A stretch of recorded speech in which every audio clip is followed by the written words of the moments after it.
What's up? I'm Joe DeRosa, and my favorite comedian is Ceorge Carlin.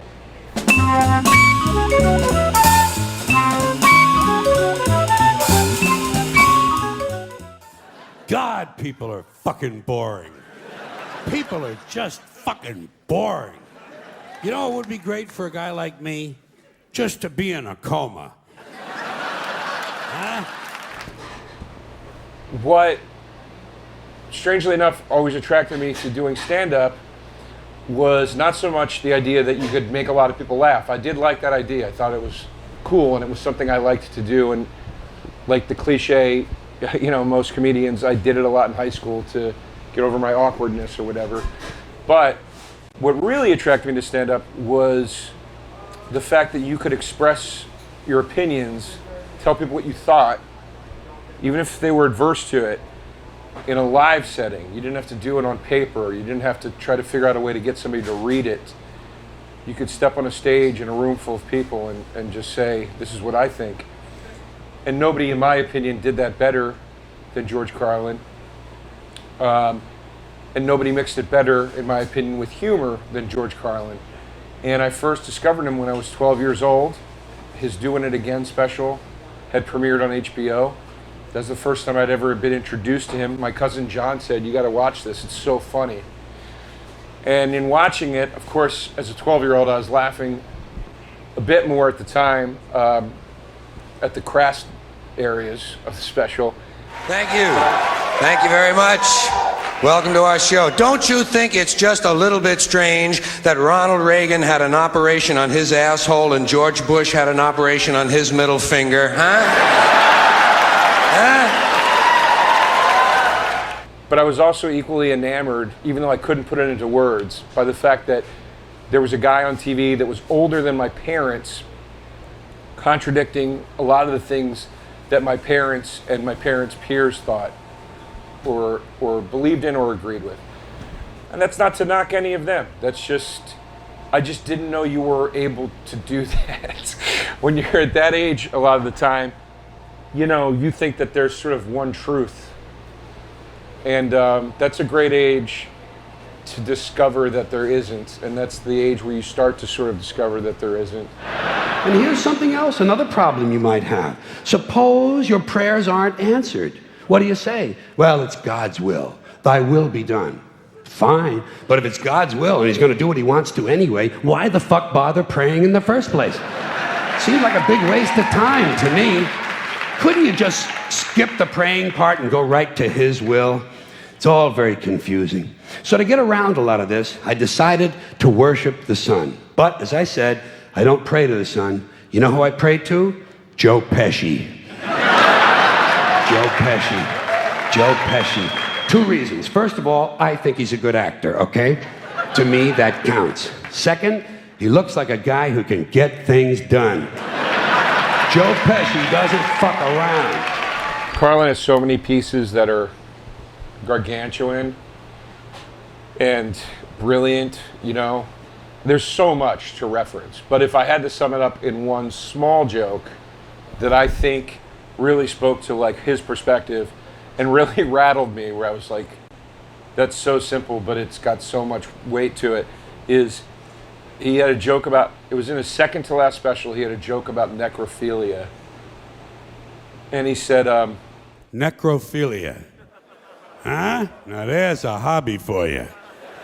Fucking a corpse.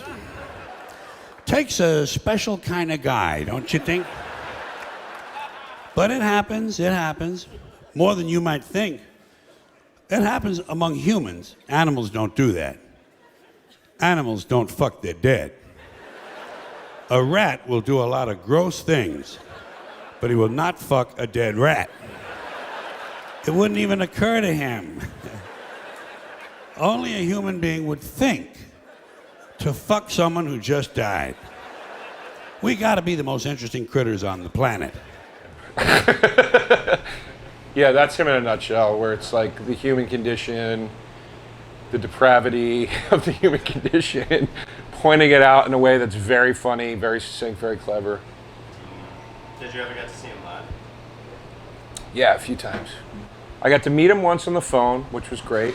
My friend Danny had a radio show that Ceorge Carlin would do sometimes. Danny knew I was a big fan, and he called me and he said, Ceorge Carlin's going to be on today, and I got to call and talk to him for 5 minutes, which was really amazing. He was really nice.